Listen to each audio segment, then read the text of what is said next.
What's up, my favorite readers on the entire internet? Today's video is going to be a little bit different. I'm giving you guys 48 facts about books that every reader should know.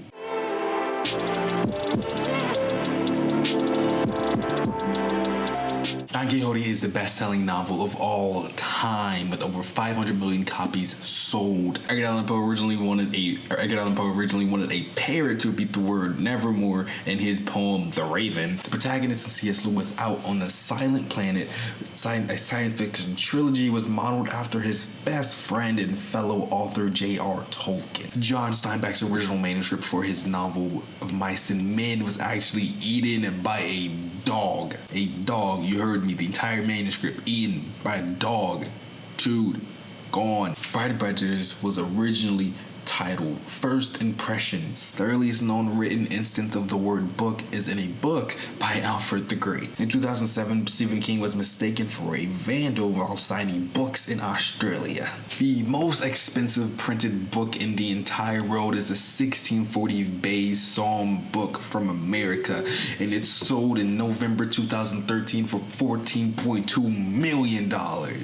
That's a lot of money. Ray Bradbury, author of Fahrenheit 451, was actually a descendant of a Salem witch. Don't worry, she escaped and she lived for a little bit longer and then probably died of natural causes, hopefully. Ernest Hemingway wants to comb the urinal from his favorite bar, arguing that he pissed away so much of his money into it that he owned it. D.H. Lawrence liked to climb mulberry trees and nude to stimulate his imagination. He climbed trees nude.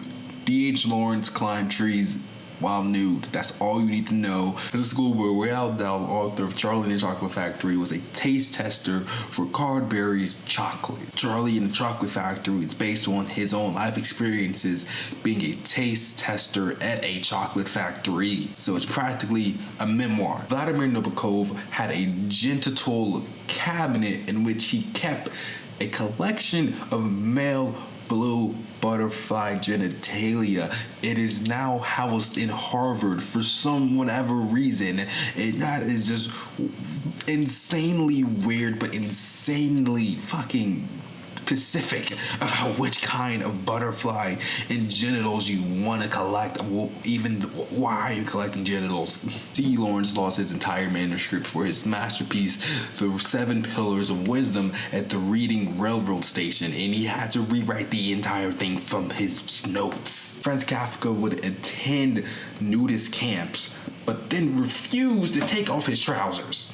He was known there by others as the man in the swimming trunks. What is up with these authors and being nude? When he worked for Beard, T.S. Eliot liked to seat visiting authors in chairs with whoopee cushions and give them exploding cigars. Oh, funny guy, Eliot. Funny guy, Eliot. English playwright Noel Coward claimed he began every day by checking the obituary column in the Times, and if his name wasn't in there, he would continue on and start his day writing. Agatha Christie disliked the creation Hercule Poirot.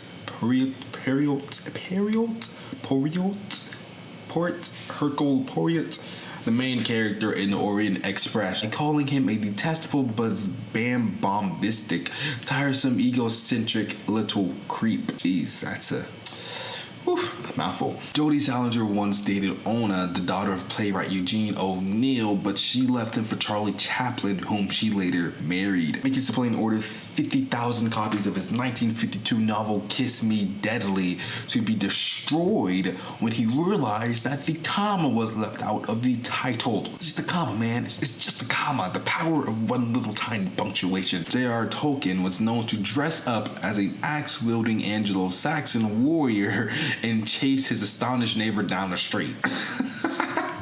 Fuck's sake, man.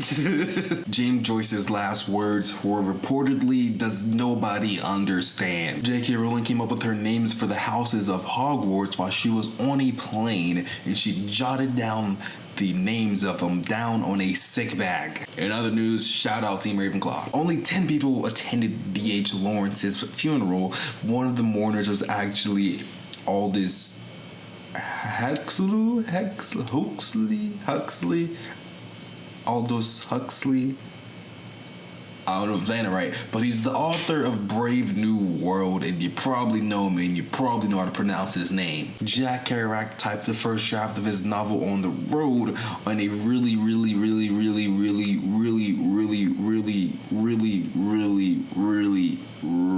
long piece of paper. It was actually 120 feet. Sylvia Plath actually committed suicide in an apartment.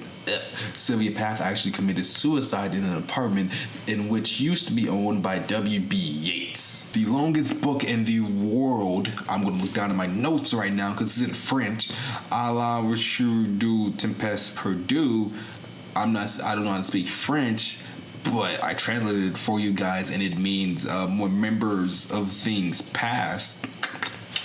It is a novel by Marcel Proust, and it's the longest novel in the entire world with 9.6 million characters. Victor Hugo has a 823 word long sentence in Les Miserables. It is not the longest sentence, but it's pretty damn long. The French in these very, very long words. J.K. Rowling's real name is not actually J.K. Rowling. Her middle name, the K, actually doesn't stand for anything. It's her grandmother's middle name, Catherine. Next up, the world's most boring book, War and Peace, was actually copied over 7 times by Tolstoy's wife, Sophia, by hand. America's favorite author, F. Scott Fitzgerald, actually created some of the most popular words such as t-shirt and as well as wicked to mean good. An example of which is that banner in the background looks wicked. China actually banned Alice in the Wonderland on the grounds of that the animal should not be given the power to speak or use the same language as humans. Books actually used to be shelved backwards with their spine facing the back of the shelf and the front edge facing out. On average, people across the entire world spend about 6.5 hours a week reading. On average, a book browser will spend around 8 seconds looking at the front cover of a book and then spend about 15 seconds scanning the back cover of the book. But you can't judge a book by a cover. In other news, women actually buy 68% of all of the books ever sold. And guess where the page readers most lose their interest at? Hint, it's page 18. Hint, it's page 18. Pen and paperback was actually created to make books as affordable as cigarettes. As affordable as cigarettes. I believe a pack of cigarettes cost around $4, $5, and an average new paperback probably cost around $20, $16. Very minimum. I mean, you can buy some old ones for like $4, $5, but the new ones cost like $16. I mean, it didn't work. The plan did not work. Damn you, capitalism. Nancy Pearl, in addition to being the world's most famous librarian in the entire world, is actually also the only librarian to have an action figure created in her likeness. Get on that librarian level. The first ever book created using a typewriter was actually The Adventures of Tom Sawyer. President Theodore Roosevelt actually read 1 book a day.